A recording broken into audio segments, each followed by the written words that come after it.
நாளைக்கு வேற எக்ஸாம் இருக்குது. இவங்கிட்ட காசு கேட்டா 10 ரூபாய் தர மாட்டான். இனி எப்படி ஆச்சு வேண்டித்தான். தூங்குறான் இல்லையான்னு தெரியலையா? எப்படி பத்துங்கிறான் பாரு. அப்பா அப்போ தூங்கிட்டேன்டா அப்பா. இன்னொரு டெஸ்ட் பண்ணுவோம். அப்பா தூங்கிட்டேன்டா அப்பா.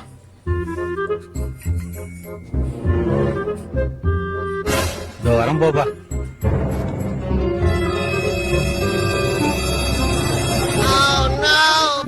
நீ இவ்வளவு 10 ரூபாய் நான் போய் காசு எடுத்துக்கிறேன். 10 ரூபாய் மேல கேட்ட தர மாட்டான். நீ மொத்தம் காசு தான் 500 ரூபாய். இவனுக்கு இவ்வளவு காசு காசு தர மாட்டா. நீ சட்டை இருக்கக்கூடாதா? சூப்பரா ஜெயிச்சிட்டா. சமாளிடா. என்னப்பா? அப்பா நான் எப்படி இங்க வந்தேன்? வந்தப்பா. கையில காசு